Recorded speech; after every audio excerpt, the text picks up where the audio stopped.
Evening, people, and welcome to the late night show once again. 10:30 is not a surprise for us anymore, lads, but it was a surprise for everyone as Liverpool struck a deal late night yesterday for the Japanese international Wataru Endo. The Japanese cherry blossom, lads, or sakura, is Japan's national flower, and it represents hope and renewal. And maybe that's where Liverpool fans and Liverpool as a club are at the moment. Hope and renewal. What sort of Endo brings to Liverpool's team, we don't know. But with me to sort of dive into what he brings as a player, as a person, and with a massive nation behind him. But to discuss it all with myself, Jean, and Sarib, one full of hope, one full of despair. But they might have changed their minds overnight. Let's go to them. Sarib, which one were you? Were you full of hope? Were you full of despair? Were you full of confusion? Or you actually don't even know today? Honestly, it's the dopamine. I'm telling you right now, it's the dopamine rush of signing a new player's got me. But if I use my head, we are in trouble. But the rush of signing a player has got me so invested that I've completely put aside the problems. But if I use my brain, we are in trouble. If we're in trouble, Gene, you're gonna have to provide the positivity, and that's hard for you. I was definitely gonna provide the positivity today, Asim. I'll be honest, regardless of how Sarib is sort of feeling, but generally, Asim, look, I'm quite relaxed for some reason, and I mentioned it on the BNR group today that am I the only one relaxed right now? And I'm definitely not the type of guy that should be relaxed, but I think we've got the from what I've seen of the kid, Asim, I'm quite happy with the signing. Like I mentioned yesterday, as long as a Doucoure or somebody else comes in. So I think I won't be happy if I find some sort of reports going around that if he's the only one coming in. But he's a tidy sort of player. So beat the press. Beat the press says, and Asim is the Endo of BNR. Beat the press. Have you seen Gene's white hair? He's the journeyman of this channel. These guys are just jealous, man. When I get that clear man on, trust me, man. He needs a trip to Turkey. He needs a trip. He ain't taking that cap off. Sorry, but you ran sorry, what are you going to say? Go on. I'll say it after you say it because it's relevant. You made your debut on a BNR space yesterday. I sort of just tuned in for about 5-10 minutes. I'm going to give you your review by post, how you did. But no, joking aside, you were absolutely brilliant, by the way, and hosted it to a T. What was the general feeling on Twitter yesterday on that space? Because there was a lot of people on it last night and it ran for about an hour and a half. But what was the general feel amongst Liverpool fans on Twitter regarding this signing and Liverpool as a whole at the moment? Look, there were two sides to it. Majority negative, but that's gonna come with how our transfer window has gone. Some fans were saying that the Endo signing is for Liverpool to make as much revenue possible from the Asian market because that we've now got a marketable player from that continent. And we had Minamino and we made a lot of money from Asian revenue. Now we're doing that with Endo. So that was the negatives that they surpassed. That this is not a footballing decision from Liverpool. This is a business decision. And we need to focus on more the footballs than the business side of things. The positives were that we actually signed a holding midfielder. We're no longer like short in that position, quotation marks we are, but we've got someone now that can fill the void that we didn't have on Sunday. So it's strange because the fan base is divided, but I think they're more so towards the fact that we are in trouble more so than we're not in trouble. And I think Gene has voiced that opinion many, many times on this show. Seems a bit happier today. I don't know. He might have gone out with the missus or whatever tonight. He seems a bit happy. But do you actually get happy when you go out with the missus? It's a hole in your bank account. No, but look. You learn, Sarib. You learn. Don't worry. No, but look, the majority, everyone in that space yesterday, and I know you two are the same as Avi as well. We're all here for the same thing: is the betterment for our club. We all want Liverpool to improve. We all want Liverpool to sign the best of players and ultimately challenge for the major honours. That's how it is, man. Gene, joking aside, and I think Ben asked the question. I know he didn't ask the question. He made a statement. And he says all the reports from people that have actually watched him say he is very, very good. a 30-year-old playing in a relegation struggling, side over in Germany. I said yesterday that he's got involved in a lot of duels, which is a good sign. If you're going to bring a defensive midfielder who's got the adaptability to play across the pitch, especially in our own half. But do you really think that this sort of was the sort of signing that we were going to complete later in the market, because we always had it boxed off, if you like, in inverted commas? Or do you see this as, yes, he was on the radar, but it's sort of edging towards a panic buy? Asim, yesterday I felt like a panic buy. I felt in all honesty, Asim, because I didn't think that he was the player that we were sort of linked to. We were linked to the likes of Caicedo and then Lavia and all that sort of stuff. So going by that, not a panic. When I say a panic buy, look, he ticks the boxes. Let's say in terms of Henderson and Milner going, he for me, he's a replacement for that type of player right now. He's not a replacement for Fabinho. He ticks the boxes, 30-year-old, he's got everything about him. And what do you, sorry to interject, Gene, what do you mean by that? That he is a Hendo type of player? Are you talking about in terms of experience? Don't we have enough experience? We've just named a new captain. We just named a new sort of a leadership group. Henderson, beg your pardon, Henderson, Trent, and the likes of Van Dijk. We've got some leaders in that team, Gene. Yeah, of course not. When I say experience, that's just one aspect of it. Also, his versatility. He can play in different positions. He can play the centre back role, play in the midfield. And he's got decent numbers from playing in them positions. So look, I think it's more of when I say Milner, it's the versatility in terms of where Milner played and how we sort of played. He's not a Fabinho replacement. From what I don't see that as him. We need another replacement in terms of Fabinho. Hence why we have to definitely still dip into the market. But from what, like Ben mentioned, from what we've heard and what the guys that people have been watching every day and what you read on Twitter about the people that have seen him, they're only raving about him in terms of he's a good player. He's an exciting sort of player. He's gone very underrated, gone under the radar.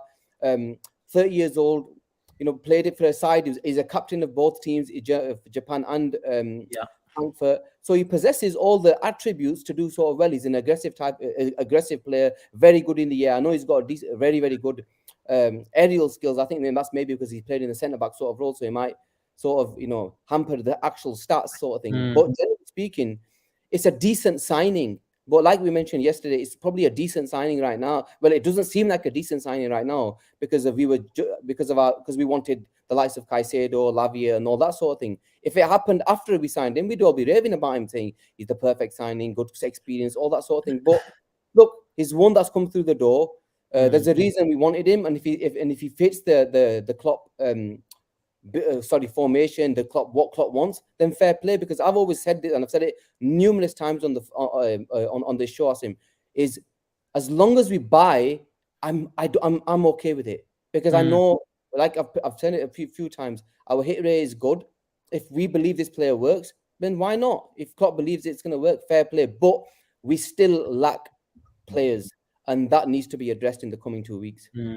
Sarib, you said, we're in trouble. But blessed Chido makes a good point. Let him bloody play first before we call him a panic buy. If we're in trouble, surely this guy, it deserves a chance at least. Or do you think that situation is just way past that at the moment? We need a household name. We need an established name. We need a Premier League proven name. And yes, we might have bought this and done this deal later on down the line. But look where we are. And the fans are concerned. We've already played a Premier League game and we looked really, really vulnerable. We looked good going forward. We always do, especially in pre-season. And we've shown we can, beat anyone 4-3 or 5-4 or even 8-9, 8-7. I'll be confident with that scoreline. But surely this guy deserves a chance. He does have some sort of pedigree, no? No, absolutely. Like I said, he's a Liverpool player now, and we've got no choice but to get behind him. And like you said before, a lot of fans that have watched him throughout the Bundesliga, Stuttgart fans, have come out and said he's a fine player. He doesn't cause problems in the dressing room. He's a captain. He's a leader. And Jurgen Klopp was always keen on bringing another leader type of signing to Liverpool. So for me, it's not a panic signing. It's more so that we haven't brought anyone in yet. It looks like a panic signing. I think we would have done a deal like this later down the line, regardless of us signing Caicedo, Lavia, etc., etc. the reason why I think there's so much panic within the fan base is because we haven't got someone that's established in. We haven't got a solid defensive midfield player in. That's what. If we got Moises Caicedo, for example, and brought him alongside that, this would be a completely different conversation, and the fans' critique would be completely different. So that's how quick things can change. Because tomorrow, if we go and pull out 70 or million for check Doucoure and he's set for medical on Sunday, this will very easily be forgotten. So I would like to give him a chance. He seems like a decent player. Like you said, Klopp's hit rate is quite good with players. He tends to get the best out of players, and let's get behind the lad. We got no choice now, and he seems like he seems like a decent player from the stats I'm seeing and from the way people are speaking about him. So I'm not against this. Absolutely not. Gene, whenever I watch Japan play football, and most recently in the World Cup, every single time you see them play. And it's, to be honest with you, it's sort of across many South Asian teams. In terms of the technical ability, they are footballers. They might lack generally throughout the team a bit of physicality, maybe a lack of experience throughout the team, and sort of a lot of European pedigree, and they sort of come unstuck at the latter stages of the tournament. But they always wear their hearts on their sleeves, and he cannot come to a better team under the tutelage of Jurgen Klopp, the guy who absolutely loves a player who, sort of busts a gut for him. And he will do that week in, week out. But there's a lot of decent quality, and I've checked his stats. I put him out on Twitter yesterday. And whenever I sort of check out a defensive midfielder, I see, okay, the duels, the aerial duels, all those sort of things help. But I check in terms of the opponent's half recoveries, and in terms of his passing, obviously progressive. It always helps if a guy's a footballer as well. But he also reads the game well, and his possession adjusted stats are decent, and that shows me the guy reads the game. And when you're playing in that position, that is such a brilliant sort of attribute to have. Something Fabinho was so good at snuffing out danger when the sort of opponents were attacking us. If someone who we bring in who reads the game well, then surely it can mean a good thing for us. Yeah, look, as a footballer, I think from what we've seen, and like you mentioned, the stats that you put up on Twitter, it makes sense in every sense. Sorry, it makes sense in every word that we know he's a player that's coming in, because we need a player like him. He's got all the attributes, and what I love about, you mentioned the Japanese, the South Asian players. Technically, they've always had the ability. They've always been there. But like you mentioned, physicality, probably not. But especially in this World Cup, we actually saw a different Japanese sort of side. They were physical. They've got them sort of attributes now. They're beginning to bring them bring them attributes in their game. And they were unbelievable in this World Cup. They were in arguably the hardest group, and they managed to come out of it as well with Germany and Spain. And look, like you mentioned, a load of these players now have come into Europe. They know how European football works. If this is a Japanese footballer with the stats that you've put up, Asim, he doesn't seem like a Japanese footballer right now, because you don't really see the attributes that you've mentioned. You don't really put them towards a Japanese footballer. So right now, I'm quite happy watching him, and I'm quite happy for him to come to Liverpool, if I'm honest, because if there's one thing that I do want to see in our midfield, if I want to see aggression and all that sort of thing, at least I want to be able to see somebody who's actually good enough on the ball. Being able to have that is, we want players to have two attributes. Yes, a monster in there, winning the ball, all that sort of thing. But if you're able to play football as well, that is a massive plus. And in modern day football, I think you have to be able to possess that. You can't just be a ball winner. You have to be able to make play. You have to be able to, break in between the lines. Because if Trent's going to play in the inverted, this player is he's going to have to move slightly further forward for me, because if Trent's the final man, he has to be able to have some sort of attribute in terms of going sort of forward. And he seems like he's got that. So look, he ticks the boxes and it makes sense. But like a lot of fans, we're just a bit worried, because we just don't want this guy to be the only signing in that position. Because when you get rid of that many, 3 isn't enough. I think it was 6 or 7 7 or 8 now that have gone. 3 isn't enough. So we need at least one more. Okay, carry on. But Sad, some of the fan base are saying that we lost 7 or 8 players, but half of those players didn't even play. So us losing those players means absolutely nothing, because 3 or 4 of them were fit for the majority of the season. So some of the fans that were on the space yesterday don't see it as big of an issue as maybe you, me, and Asim and Avi see it. So What can we possibly do from here? Well, look, we're a football team that gets injuries, and let's not make it, beat around the bush about it. We've always had injuries. I think one season out of the last 4 or 5 where I know people will say other teams have had injuries as well, and yeah, they have. But we all, as Liverpool fans, know flipping hell, for us guys, it's like a recurring thing, and it feels like we're cursed. So let's say one injury, just say he was the only player, he got injured, then what? You're playing Jones in there, you're playing Trent in there. Then it completely, you're taking away what we've. And to be fair, Fabinho and Hendo could play that 6 role, maybe not as well last season, but in previous years, he was arguably the second 6, because whenever Fabinho didn't play, Hendo played in that position. So you've arguably lost 2 actual 6s. And Thiago is very unreliable. We can't rely on him. Curtis Jones has played a handful of games for the under-21s. Who's left?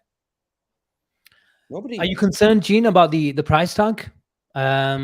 Obviously, we've been talking about Endo. We've always been talking about for the last day or so since we lost out on Caicedo and Lavia that Liverpool, wherever they go, they'll have to pay at least 5-6 million for extra for a potential signing or even a stopgap. And then if you go big, you might even have to pay 10, 15, 20 million extra. But this is the situation. The needs for Liverpool are so great that Liverpool have got no choice. But in isolation, are you happy with the fee? Because the danger and the concern is that it might compromise the marquee signing later down the road.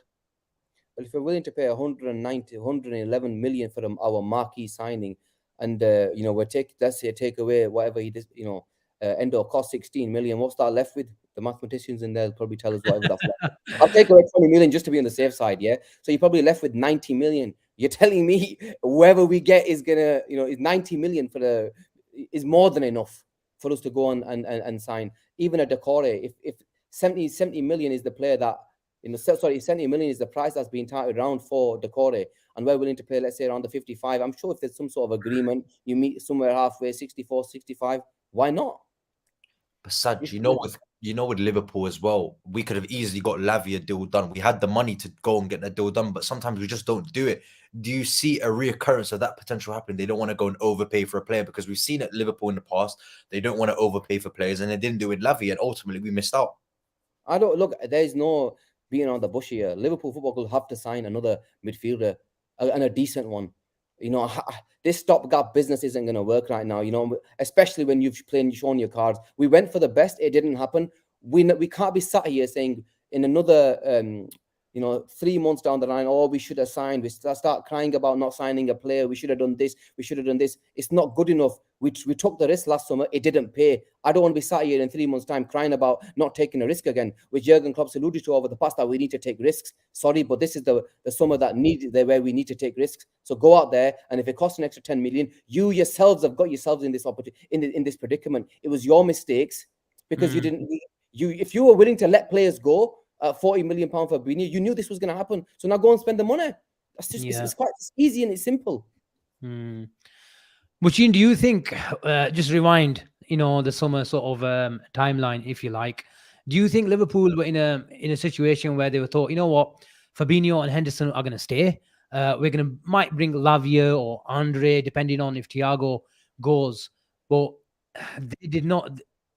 Oh, look who's here. He just couldn't resist, yeah. He just couldn't resist. Okay. Anyway, we heard the noise. But you know exactly who's backstage. But I was going to say that, look, this guy was probably not even on the radar, because I thought, what, we knew we're going to bring McAllister because we did the groundwork. We thought we need a sort of a Szoboszlai type of signing, and maybe that's why we were linked with the likes of Kone or even Thuram, Zuma, Mendy, the guys who can play on that right-hand side, the Kevin De Bruyne role, or the Steven Gerrard role, if you like, to make it close to home.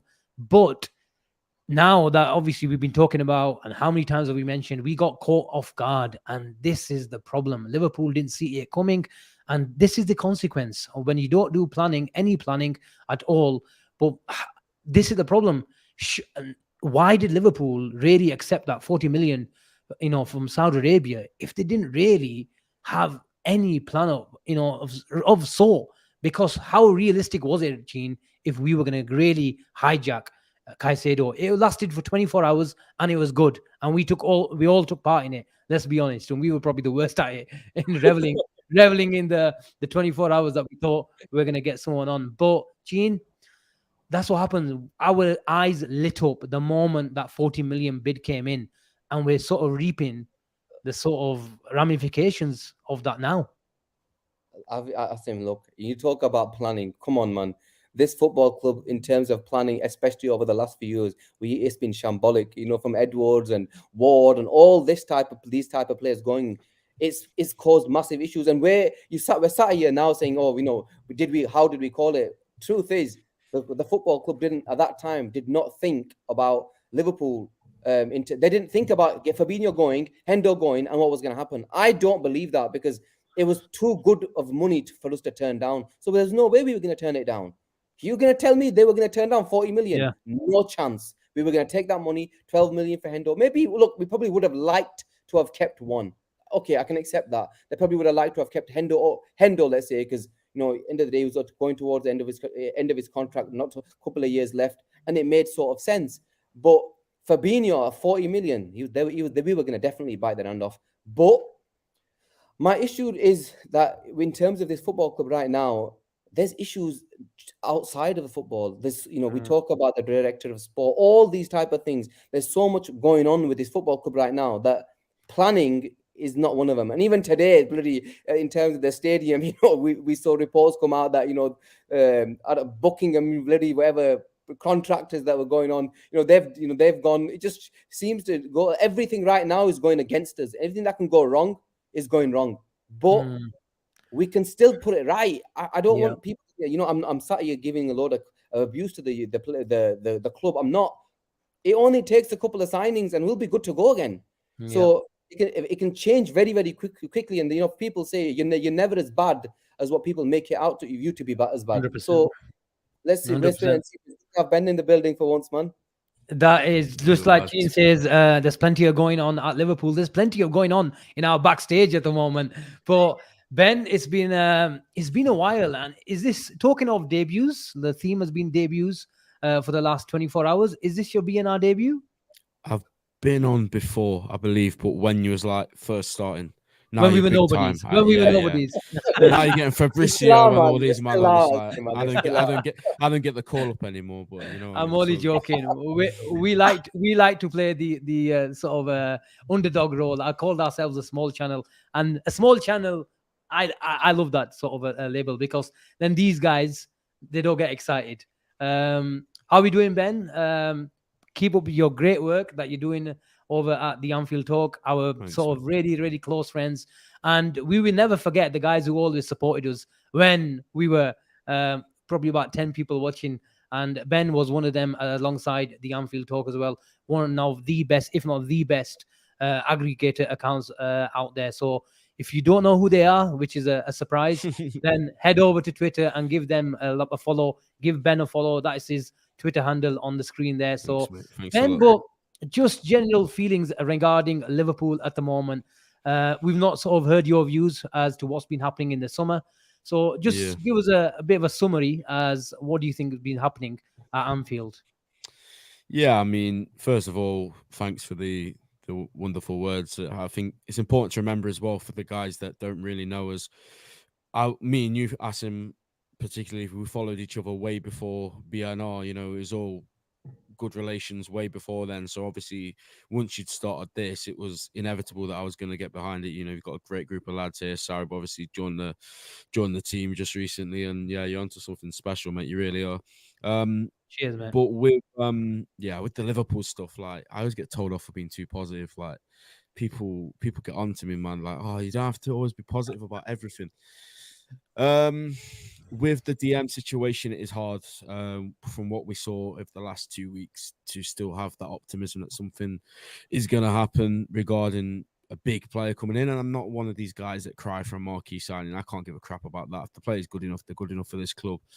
But what I will say is when you've gone from that sort of 12-hour spell where we all believed, every one of us, I'm pretty sure we got 2-3 hours sleep on that night when David Ornstein did that Caicedo tweet. When you go from that to Lavia, and look, I love Lavia. I'm actually more disappointed with the Lavia one. I can't lie, and I'll probably get into that on this tangent as well. When you go from that to signing Endo, and that's like when that came through, I was like, first of all, my reaction was who? Not disrespectfully, I don't really watch football outside of Liverpool. I have to be honest. And that's sort of not what we're looking for. Every single midfielder we've looked at this summer goes from the age of 18 to 25, maybe a couple 26s in there. But then I thought of it and I thought, actually, let's not be rash. Let's not be one of these guys that are screaming down their phone. You know who they are. Those guys that just hate everything in the world. Let's actually think about this logically. And I came to the conclusion last night when I quickly started looking at Enzo, what his strengths are, what his weaknesses are, that if this is and I put a comment in here earlier, if this is like the cheaper option, and I do that because obviously the price tag is debatable whether it's cheap for the sort of player he is, but if he is in theory our cheaper option after letting 6 go, bringing 4 in, there's no way all 4 of those guys are going to be 40, 50, 60 million pound players. There's going to have to be one that sort of makes way for us to be able to spend 60 on Szoboszlai and, hopefully another DM. So if Endo is the sort of cheaper, older, more experienced head out of the 4-5-man rebuild, I think we're going to get 4 midfielders in, then it's fine. The only problem I will have is if this is it. If this is it, and this is our spending done for the midfield, any single one of us on here, any single person on Twitter can go into full meltdowns and nobody will have an issue with that. But if we were to go and get a Doucoure or somebody else alongside Endo, I actually think from what I've read and from what I've seen today, and there's this, I forgot his name, I did tweet about it. There's a Japanese Liverpool fan who makes content as well. And he did a really good video about Endo. And after reading all that stuff, if this is the utility man of the squad now, I'm not mad at it because we've seen he can play DM, he can play centre back, he can play full back. All the reviews that you've seen from people that watch the guy are very good. So that's where I'm at right now. Just touching on Romeo Lavia real quick, because I did say that was the one I'm more annoyed about. Yeah, I don't want to keep going over it. It's kind of old news now, isn't it? But just the way we handled ourselves in that saga was just nothing short of an embarrassment. And, that player clearly wanted this club. We made him wait. I think, who's the lad that Joe Shields, isn't it, at Chelsea? Yeah. So as soon as he gets into contact with him, it's sort of game over, isn't it, for us after we've put him on hold? So, yeah, they just need to make up for it, really. Sorry that was very long-winded. No, it's okay. It's always interesting. To get in there, isn't there? You mentioned Endo is a utility player. Talking about utility men, here is BNR's utility boy. Plays right back, plays left back, comes in 30 minutes in, comes in 20 minutes in. He likes an entrance. We give him an entrance. Avi, as ever, working hard, in your personal life, but always giving us time on BNR. You're at work today, but as ever, you're always supporting and you're jumping on whenever you can. Welcome, brother. And how are we doing tonight? It's always a pleasure. And we've been with Ben on this channel already when we did a phone-in call, which I was hosting, and Ben joined me. And I've done shows with Ben. I think we've done 2 more on the previous channel. But Ben's one of the lads we've spoken on Twitter as well, when he got his Twitter account banned, the original one. I'm back now. And then he's back now. So, give him a follow. Great guy, great personality. And I think he's done a few spaces as well. So, great stuff. Very good, Asim, very good. It's Konnichiwa today instead of Sayonara. People DMing me saying, you stupid bastard. It's not a Sayonara. It's not goodbye. It's a Konnichiwa. You know what? So we're here. I was going to carry on the tradition today in my intro. I was going to say, hi, guys. Goodbye. And thanks for watching. Just to see, keep up the tradition. Keep up with the culture of Avi's introductions. But I had to Google myself. I took the mick out of you on Twitter as well a bit. But it's okay. It's okay. We all embrace different cultures, different languages. And if we say goodbye instead of hi, it's all good. It's all good. We understand. But have you slept on it after 24 hours? What do you make of the signing? You've been very optimistic in your WhatsApp audios to me in various threads, trying to convince the whole. You said this is actually no. You were playing devil's advocate in one. You actually saying that okay, if this, and you actually made a very good point, joking aside. You said, if this is an experienced signing, if this is a utility guy, where we're shedding out sort of 19 to 20 million euros for this guy, then surely why couldn't we have gone to the South American market?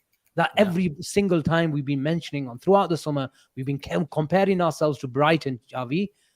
4.5 million in the picked up Caicedo for. And I'm not saying that 4.5 million Caicedos around all over, South America. But surely we could have done something. And apart from Andre, we weren't really linked with anyone. We weren't, we've got people on Twitter who scout obviously in the South American market and, show us clips and stuff of players. Federico Redondo is one, Alan Varela, as I mentioned yesterday, who's going to Porto. There is value there. If we were only shopping in the 16 million bracket and we needed someone in, there's scope there. Look, let's not kid ourselves. Ben's been more positive than me, and I've been positive about the Endo deal. I looked at the Xavi of YTKs, love it. I looked at a few clips of him against Germany, against Croatia in the World Cup. Very tidy, very neat in possession. Get stuck in. He may not win all his duels, but he puts a foot in. Look, we could name 20 to 30 midfielders that we would have in front of him. Let's not kid ourselves. But listen, at this point, at this precise moment, we've got to trust the management, and if they feel that bringing a 31, I think he's going to be 31 in October, if they believe that he can bring in experience, he can be a utility man, like he can cover Trent at right back. And we saw against Germany, it was a sample size 2-minute clip on the video where he was covering the right back position. He tracks back, so we know Trent likes to flaunt forward, and he leaves us sometimes exposed, and Konate has to work over, he has a bit of an overload on that side, so maybe he will tuck in more. But look, I'm all for it. Do I believe he's going to play 38 games in the league? No. Do I believe that he will play an important role in this team? Yes. And the management must feel like that as well. And listen, there's nice omens with signing a Japanese player under Klopp. Every time he's won a league title, he's always had, Shinji Kagawa twice at Dortmund when he won the league title. Then he's had Taki, came in midway through the 2019-2020 season. So it bodes well. I don't believe that's it. I believe we will get a prominent 6, a dominant 6. Names floating out there, of course, and the ITKs, including myself, are waffling on. And let's see which one strikes first. I'm 0 and 5 right now with the list of players that I thought we would sign. But hey, you know what? We're here to be bantered. Avi, whilst we're with you, you like to sort of look at younger players, even whether they are Liverpool or even across the European market. And we had a super chat today. Thoughts on signing Yusuf Fofana from Monaco. And you've been talking to us about him for a while now. And you like him, yeah? Of course. I think... Sorry? Nottingham Forest, I think, put a bid in for him. Yeah, they have. I think they're in talks with Monaco. I think David Ornstein, Wow. Ornstein commented on it. I mean, I can tell you that there's 3-4 players that I'd want in front of him. He's done okay for Monaco. He was part of the World Cup team for France, but he's still not a 6. He's a bit of a hybrid still for me. He likes going forward. He likes being progressive. We need a 6 that sits there. Ben, I agree with. I thought Lavia should have been a shoo-in, and I feel sorry for the lad. I did a show with Evan 2-3 weeks ago where we said, if we are going for Caicedo, where does that leave Romeo Lavia? How must he be feeling? And we found out, bit us in the arse that he wasn't going to wait around, especially with Chelsea's money and what Chelsea can chuck at him and his agent. Yeah. He gave us a middle finger and said, "Listen, I'm not going to be your second choice. I'm going to Chelsea." And believe you me, within a year, I said 18 months, within a year, we're going to be seething that we didn't buy Romeo Lavia. And now we're clutching at straws. Endo's come in. He will get a fine welcome, especially in the stadium. There's a lot of Twitter uproar fans who are going to be so negative about this signing. That's them. They're not match-going fans. The real match-going fans will get behind every player who pulls on that red shirt. With Fofana, Asim, I've seen quite a bit of him, but I like a Florentino Luis. We've been linked with Doucoure, who I'm seeing more and more of. I only recently found out that he was player of the season for Palace, and when you watch him more and more on YouTube, he looks complete. He looks like a perfect player for this system, because he will be that player that sits between the lines, sits between Van Dijk and Konate, and we've got the ammunition in Szoboszlai and McAllister who will do the damage. So he doesn't need to be progressive. Yes, he will play his forward passes, but he can keep it very simple. And sometimes that's all we need, a simplistic six that just sits there. Yeah, it's a great point, Avi. Just before we go, AV says 500 watching and just 100 likes. Hit the like button, guys. It takes a second. It means the world to us. So grab your mouse right now and smash that like button and get involved in the comments if you like. Sarib, in terms of there's been a lot of talk about, look, we don't need a proper six. I heard, some comments on another podcast today that they all look for McAllister playing there. They all look for Trent playing there with the conventional right back. They all look for Curtis Jones even playing there. And we've got a long, hard season. Whether we're not in the Champions League, it doesn't really matter. Premier League is the bread and butter for Liverpool this season. Make no mistake about that. But I was surprised when I hear these comments where Liverpool, can go along a massive season ahead without a proper established, renowned six. We just had Fabinho for 3-4 years, and he was the rock in that middle of the park. Why should we even think about not having a proper destroyer in the middle of the park? Why?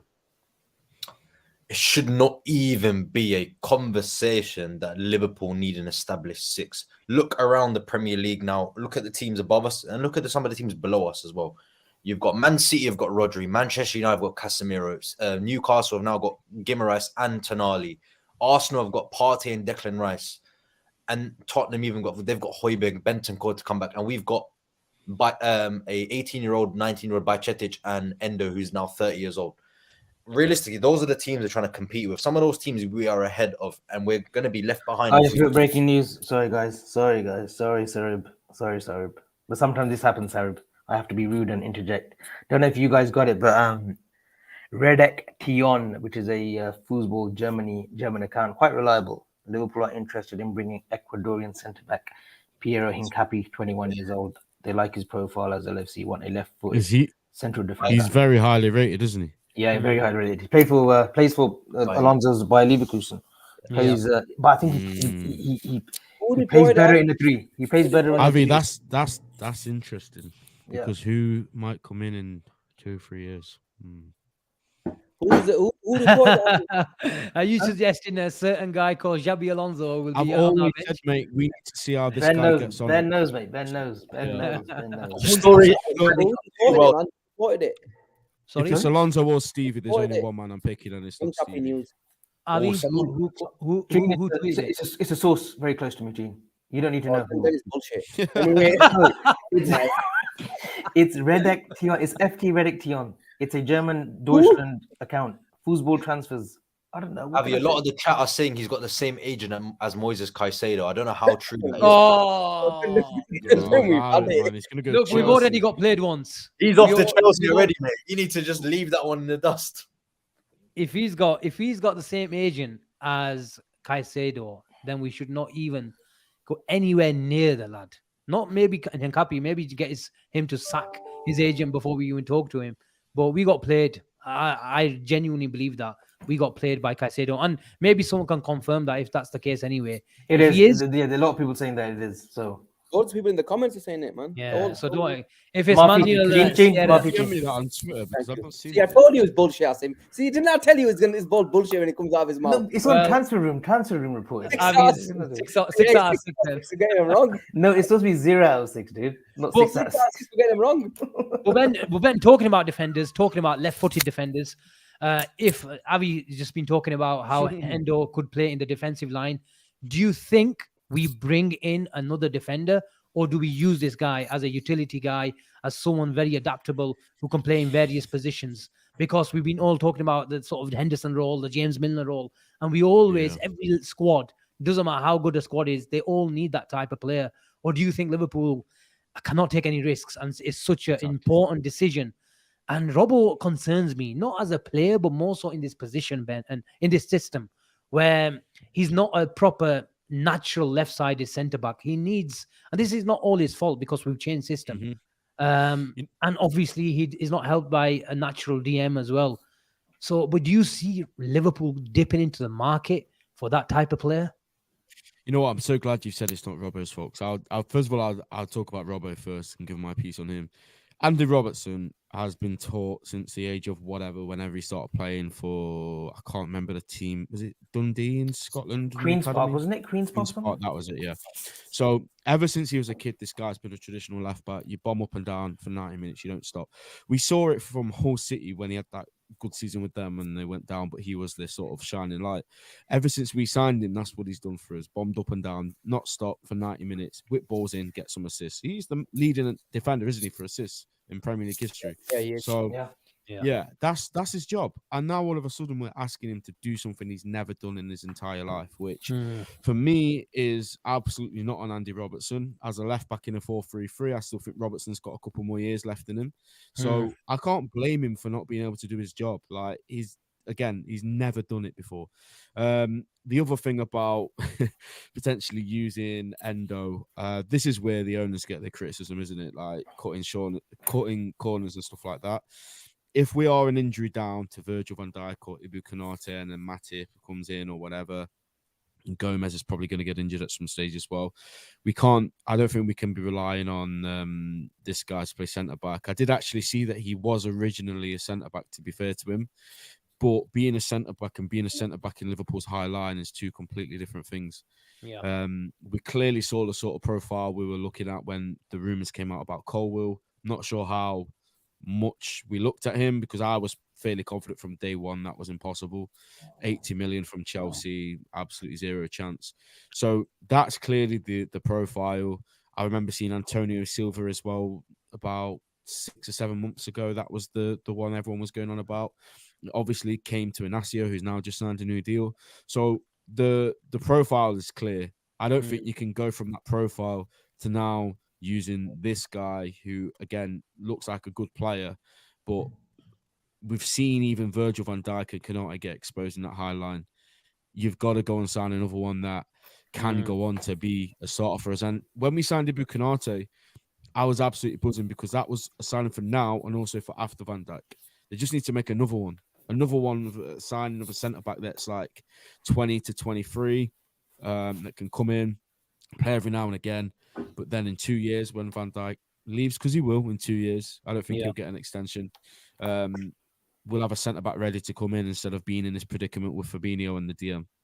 Sarib, Ben mentions that we're in a predicament, and because we fucked up the whole midfield planning so much that do you get a feeling like Liverpool just going to park the left back position away this summer now? We'll come to it maybe in January. Go with maybe Gomez, maybe, so Endo on the left back, inverting from there. Shimikas maybe on the Thursday night even, and Robertson as well. Can do a job, whether it's in a conventional 4-3-3 or if we're doing this 3-box-3 system on a weekly basis. But do you think Liverpool have messed up the whole midfield area so much now? Let Fabinho go, let Henderson go. You know what? We need to get this right. We need to get our priorities right. And once we get this, maybe if we've got 4 or 5 days to look at that position and bring someone that sort of suddenly, becomes available, then okay, fine. But we need to make sure that midfield gets sorted and sorted quickly. No, absolutely. I think Liverpool have identified, and I want to get the comment section and you guys' opinion on this as well. Looking at our midfield right now, we are short in midfield. We basically have no defensive midfielder. I think that's what Liverpool are looking at like this. We've got no six at this moment in time to play there, whereas we've got 2 left backs. One is being coached into playing in that back three because I think Jurgen Klopp has this obsession with Andy Robertson. No, it's not a bad thing. I don't think it's a bad thing. He's got a lot of credit in the bank, Robertson, for what he's achieved at Liverpool and at Hull City as well. He's a very, very integral part of Klopp's winning team. So I would give him the benefit. I think Klopp, that's how Klopp sees it. I think Liverpool are going to look at it like this. They're going to try to address that problem maybe next summer or maybe in January. But I think that will be a problem we're going to address next summer because right now the main deficiencies is in the midfield. We've got no proper holding midfield player. And I think all the eggs now have to be in that basket with the season kicking off. Maybe if the season hadn't started and the transfer window was going for another 2 months, maybe then we could be looking at a kind of centre-back, left-back hybrid role with new system. But now I think all the eggs are in that 6 basket. And you can see every single player we're currently linked with reliably is a midfield player, not a defender. That should tell you enough. I don't know what you guys think. Gene, talking about natural DMs, Sarib says, Ryan Gravenberch gives me the sort of feeling where I think if Bayern Munich were willing to let him go I think he's the kind of player he would be at Anfield right now. Talking about natural DMs, can we mold him to one? Is he good enough to be molded into one? Does he have too many attacking instincts? We've been talking about for the last 24 to 40 hours, we need a proper disciplined one. Ryan Gravenberch has certainly got a lot of ability, but can he be that destroyer as well? And remember, there is a sort of a positive with him as well, that if he comes in, he doesn't, he's not counted as a non-homegrown player as well. So that is the added incentive for Ryan Gravenberch. Look, Ryan Gravenberch, when he was at Ajax, I really liked him, and I even said it. I think it was yesterday or the day before, where I mentioned that. Go back 12 months, and if we were linked to Ryan Gravenberch, every single one of us here would be saying we want to sign him. But he chose Bayern Munich at that time. He went to Munich, fair play, but it didn't work out. There's so many instances where players go when they're really young and it doesn't work out. Does he fit the DM sort of role? And is he capable of playing that? I said yesterday that, you know what, maybe I believe in a double pivot, maybe he could play that role. As a single six, probably not Asim. But I can, but if Klopp believes in him and he wants to mold him into mold him into playing that single six, I don't have an issue with that. Just bring the players for me, because. Gene, do you actually fix the problem though with Ryan Gravenberch? Because you said, okay, he can maybe play in double pivot, but it still depends who's next to me on the right hand side. If you had two Ryan Gravenberches playing as a double pivot, for me, you still got a problem, because you still need those instincts. So it's the question always comes back to that natural DM. If Ryan Gravenberch is not going to fix that problem, then do we need him? Asim, look, if we just signed, if you said to me Ryan Gravenberch is available at whatever 30 million, let's say, I don't know the prices that what he's worth right now, but if he was around the 30 million pound mark and Klopp wants him, I have no problem with him signing that player. But again, ideally I would want a proper six, because I don't want let's say stop gaps. I don't want youngsters. I want a proper six who's going to come in and play for that position right now. But we've seen in the past, Klopp's done this with players. He's brought in the Wijnaldum, he changed his position, and he worked a treat. Can it work in this sort of position? And look, I've heard other channels as well, and one of them mentioned that, what is Klopp? And this is a question to you as well: do we actually need a full-on destroyer in that midfield? Do you believe it's a full-on? Wait. When we speak about a six, do we want a full-on destroyer? Of course. Yeah. No. Or can we play with a player that's good enough to do both? That's why I want Lavia. I think Lavia could have not a destroyer, but he had the defensive ability for sure, and on the ball, he's even better than Caicedo in my opinion. That's why I was all in for Lavia, to be honest. I think Lavia's natural instincts were to protect the back four first, rather than go forward with the ball, rather than be progressive with the ball. His natural instincts are to protect the back four behind him.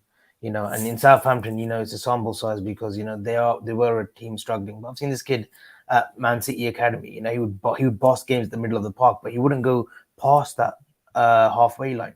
He would stay in that sixth position. And like Ben says, Lavia will be a better player than Caicedo. Give it a year or so, he will be.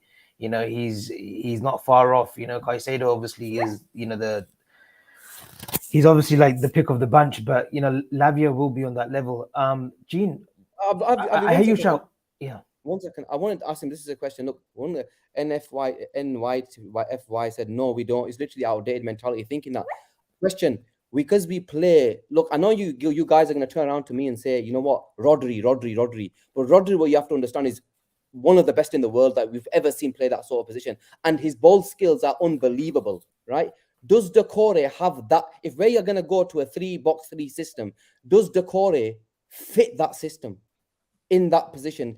Okay, we're asking for a monster, but does he have the technical ability to do more than that in terms of possession on the ball? Because if Trent's going to come in, we are going to rely on him to give us a bit more than just be a monster sort of thing. Is he good enough to break the lines? I don't think you can judge Doucoure, Gene, on the season that he's had with Palace. I think the sort of role, and this is why stats always don't tell the story. Doucoure's stats will be completely different when he was at Lens and compared to Palace.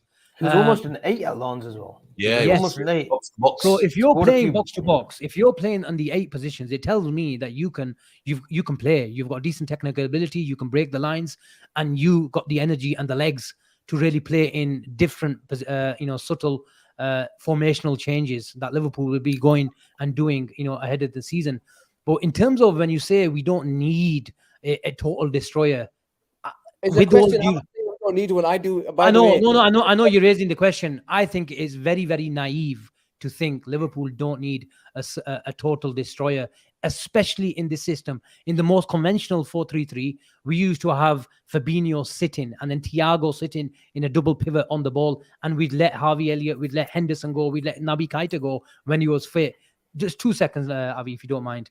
But in this system, when the 2 10s go, then the responsibility is on someone like a destroyer, and you need a high volume passer, not a sort of vertical passer who can go forward. And we saw that in Chelsea, where we had 2 vertical players in Trent and McAllister. When you have 2 sort of progressive players sitting in that double pivot, then you don't have those instincts defensively. But when you're on the ball, you want to go down the middle all the time to play, sort of really, really direct football. But in this system, Gene, we can't play. And I even read an article today that from Pep Linders, they've created a bit of like a cage football scenario at AXA, and to really go and, go bust sort of reflect how we used to go play in that gegenpress, high octane, high energy football. But my concern is this system, if you're all in, it's all about control and it's all about waiting for the right opportunity. We've seen Guardiola become really boring playing 4-2 build up, playing with 4 centre backs. He knows he's got Haaland. He knows he's got Kevin De Bruyne in the attacking, sort of areas to really, to produce the magic for him on a weekly, daily basis. And I think this is what we need to take a leaf out of City's, book. We don't need a creative player to sit next to McAllister or Trent, because we've got brilliant number 10s. We've got an attacking world-class 5 players. And then we've got Trent inverting. If we bring another progressive player, it's asking for trouble. If you've got a high volume passer and a serial ball winner next to him, then we're quids in. That should explain why Joshua Kimmich would not fit Liverpool's system, because he's a progressive midfield player. I think Trent Alexander-Arnold's abilities will be based on someone that's next to him, which is why all the talk about Joshua Kimmich never actually made sense to me. Good player, but for our system, the way we're playing in this new kind of role with Trent sitting alongside the 6, it just won't work. Avi, you were dying to go. Gene's obviously a few years older than us. He's in his mid-40s and stuff. But Gene, you'll remember. And I'm sure you boys will know as well. It's not discrediting your football knowledge. Gina, you know what we need? A Marco Senna. Remember for Spain in 2008? He let Xavi and Iniesta play. He had Villa, he had Torres, he had David Silva. He just sat there. Yeah, we need almost like a Makelele. Just like a rotator of the ball. Just get the ball. We need a Makelele, yeah. Never fancy easy on the to ball. Find, aren't they? He's only asking for probably the greatest DM to ever play the game. That's all we need. Like Nicky Butt. Nicky Butt was a brilliant footballer because he kept things simple. He was that 6 that just sat in there for United, when he was called upon. Just sat in there. We don't need someone who's progressive as such. And there are players out there like a Doucoure, but, Doucoure's got so much more, like we mentioned his time in Lens, and how much is he worth now? They're talking about 70 million, and it's only because we've shown our cards to everyone around the world that listen, we've got 110 million to spend. That's why it is few and far between to choose from. But we might not even need a fancy name. And listen, this Endo, he might be able to do that job. I'm not saying to do it over 38 games. Don't mistake me on this. But for the short term, before they pick who they really want in the market, he may be good enough for Bournemouth. He may be good enough for Newcastle away.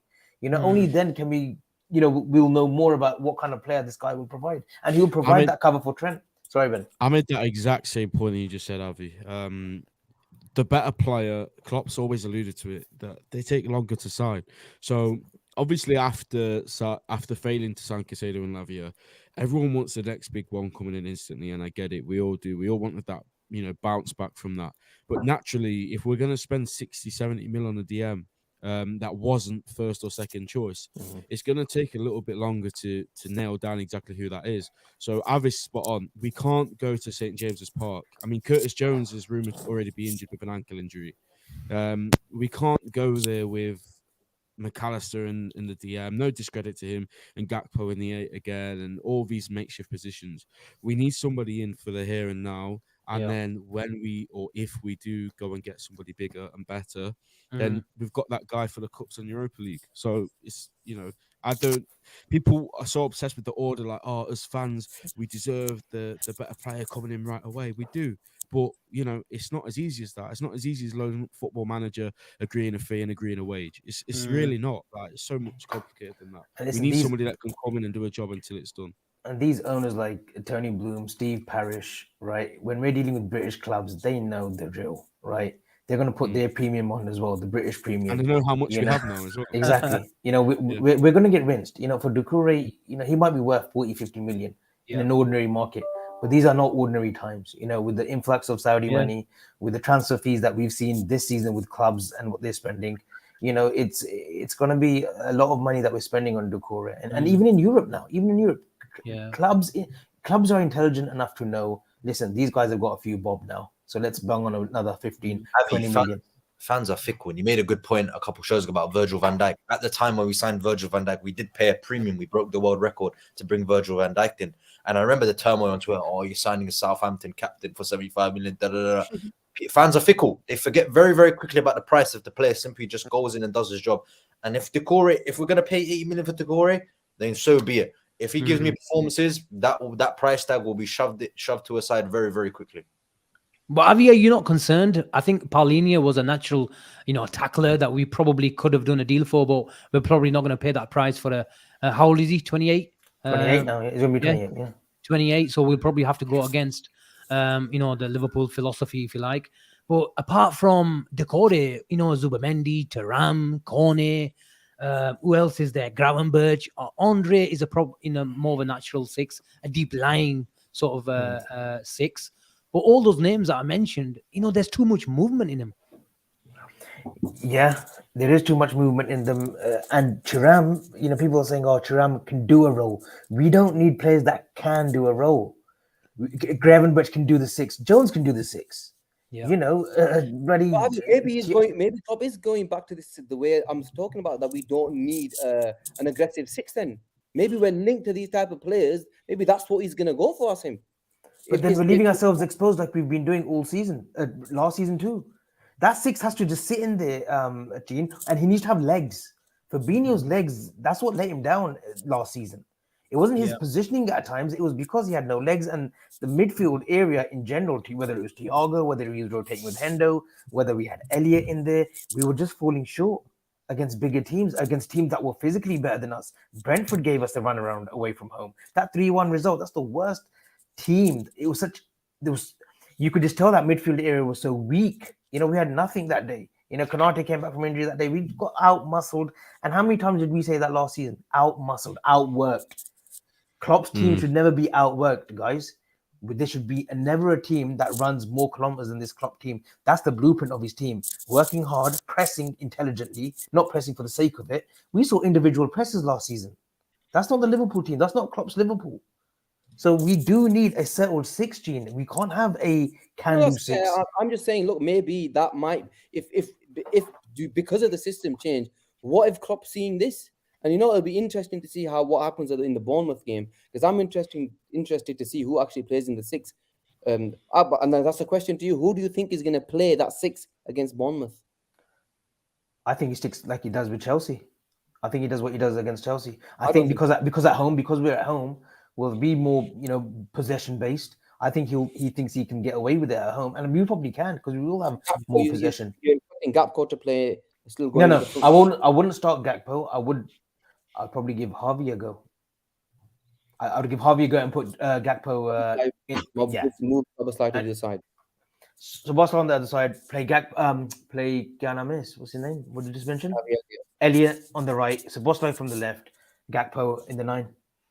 And then obviously Diaz and Salah. And then you put Mac as a 6. Mac did well against Chelsea. Yeah. Yes, positionally, because he's more of he wants to be creative, he wants to be progressive. But against Bournemouth, we can get away with it. But we don't want to be getting away with it week in, week out.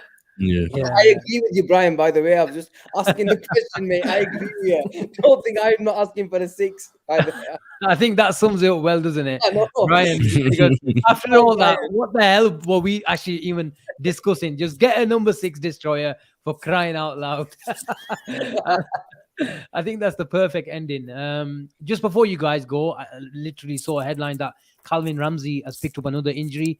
Thoughts this guy was supposed to be, we have hardly seen him. Was come in and maybe play sort of, shadowing Trent and learning off him, but he's hardly been on the pitch and even hardly been on the training field. And it's another setback for the young kid. But just your general thoughts, Sarib, as where do you see this going? Do you see Liverpool? Do you even see him coming back and playing for Liverpool? Is it that bad? What can I tell you now? What can I tell you? The kid's not played any games. He's not trained over the last year. He's been signed. I think he's gone on loan to Preston. Someone can correct me if I'm wrong, but he was supposed to be going on loan. But he was going on loan already injured, if I'm not wrong. That could be false, but only time I remember Calvin Ramsey is him being injured. I don't really see him in training clips. So there was a time where I think it was the start of preseason. His loan deal was already agreed, but he was nursing an injury, so he was back at Liverpool's training ground trying to nurse the injury. But a loan deal had already gone through to Preston. So he played against Derby County in the cup. I think I remember. Yeah. Actually, all right in that game as well, from what I remember. Yeah, the half decent game. You're right. Yeah. When you pick injuries up from a younger age, it tends to mean that's going to be recurring through your career. And he's growing. I think he's 18, 19, if I'm not wrong. I don't know. I don't know. You know, what do you guys think? I don't think Calvin Ramsey has a future. He's Nico Williams 2.0 for me. I think we'll just flip him and make some cash, and that'll be it. I don't think he's going to be back up to Trent. Yeah, it's just unlucky. I think the talent's there, but I don't know. I just don't see it.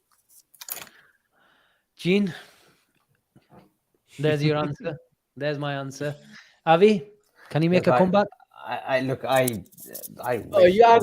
better give him some troops because you made him out to be Trent Alexander-Arnold 2.0. I remember. From what I remember, stop trying. You mistaken me for another content creator. Oh, yes, such a liar, man. That's no problem. That's fine. I've never rated. No, not rated. Yeah. I've never said he's going to be anything. Trent, listen, I've got a good friend who's Scottish who happens to be friends with Owen Jess. Used to be playing for Aberdeen, had a stint at Coventry as well. He said this guy was the dog's bollocks. Calvin Ramsey at youth level as well. Aberdeen, he was a coach for them as well. I hope it works out for the kid. I just think these injuries that are piling up, I can't see him at Liverpool. And you know my thoughts on Conor Bradley, guys. I've tweeted about him for a couple of years now. I think Conor Bradley will be the real deal. He just needs a good run. Not 2.0, but he will be an adequate replacement for Trent. Oh, really? Not replacement, but cover for Trent. I like Bradley. I do like Bradley. Yeah. Before we go, Gene, do you want to take this super chat from Tuchels? Thank you very much, bro. I call him bro, whoever it is, for the super chat. He says, if we can sign Thuram and Paulinho, we can be contenders. Perfect mix of youth and experience. Must focus on the number 6. Even the best centre-backs get exposed without a CDM. Facts. Endo, a good utility player. You never walk alone. Thank you very much, Tuchels. Ben, he hits the nail on the head. It doesn't really matter how good your team is, how good your system is. If you don't really have a blend and perfect mix of youth and experience throughout a squad or throughout a team, then you're not really going to reach the heights of where Liverpool really want to be.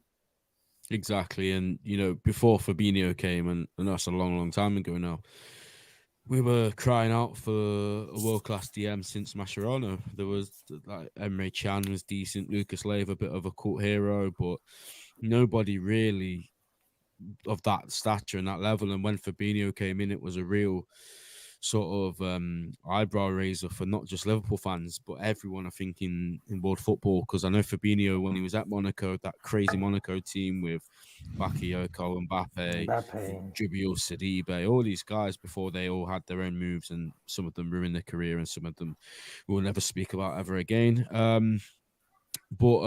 Yeah, it was a human, and I think that's what we need again. We saw that sort of era come to an end. 4 or 5 years Fabinho was world class for us, couldn't have asked for a better player in that position, and we saw just how important it was. The Barcelona game, of course, is the main one. That is probably the pinnacle of his Liverpool career. So those kind of midfielders can win you games. It can also lose you games if you don't address it. So we know how important the position is.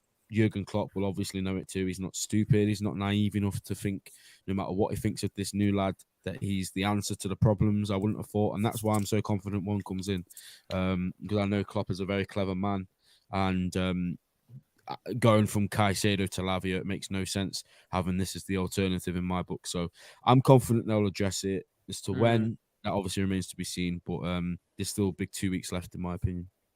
Here's a good shout. Sorry. Sorry. The super chat mentioned Paulinho. We're not going to sign Paulinho at 28 years old when we've already just bought in a player that's 30 and lose sort of 70 plus million, 80 million on 2 players who don't have any sort of set on value in the future. Exactly. So that's not happening. That's the most sense you've made in the last 3 months, Gene. Well done. You wanted to get one in there just before you go, eh? You knew we're wrapping up soon, but Pete, Pete Asim, no, I'm sorry. Don't even bring this up. I do not want Douglas Luiz. Listen, when you've got... I was just about to say, Avi, every time he plays against Liverpool, he seems to be a decent player. I think. That's not been hard for the last year. Of course, not been hard for the last year. We saw Dewsbury Hall look incredible against Dewsbury Hall, Mario Lemina. Like, I was coming. I wouldn't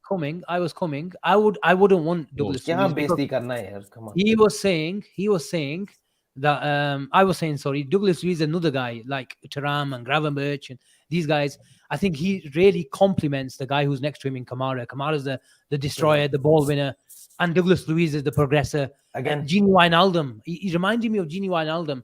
Well, I think as a duo, they are really complement each other, really sort of play off each other. But for him to come and play in our team, again, just not a natural 6. Asim, I've watched Boubacar Kamara at Marseille. That guy has got another level, by the way. He's got another gear in him, and I can't see him staying at. Maybe Villa will get another season out of him, but he's a player, and he went on a free transfer to Villa as well last summer. But no, he's a fantastic player. Yeah. Okay, guys, we're gonna wrap up. Thank you very much, Ben, for jumping on even at short notice. Just a quick yes or no. Just a quick yes or no. Yeah. Okay. And I'll end the show when I want to, Asim. Okay. So if we go into overtime, it's fine. I'll pay everyone if they need to go overtime. Okay. I was just about to say thank you. Yes or no. A quick yes or no. Okay. I'll start off with Ben and yes or no. Sarib, please. We don't need a eulogy or from you, Asim. A simple yes or no. Ben, Doucoure, does it happen? Yes or no? Yes. Sarib. Gene. Asim? Fair enough. You? No. Then I'm saying yes. If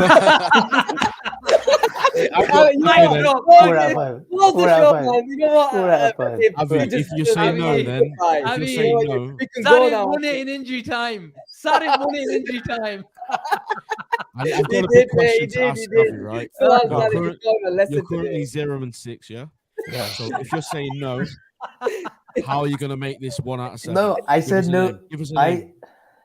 I said no for a reason, because every time if I say no, maybe the one time we might actually pull the trigger on the player that I don't want. So that's what I'm saying. Yes. No, big up, man, big up. But Ben, as ever, thank you very much. More than welcome anytime you want. Avi, thanks for jumping in and making and providing the clown touch and the entertainment value as ever. Look, sometimes I actually get concerned about what the hell are we going to talk about. There's hardly any breaking. We've gone 3-4 nights in a row, but we've still grinded out just under 1 hour and 10 minutes. So we provide you therapy. We provide you just a relaxed conversation and just to engage with the Liverpool fans. It's just a pleasure for us. Well, thank you very much for watching. Avi, did you want to say something and close the show out?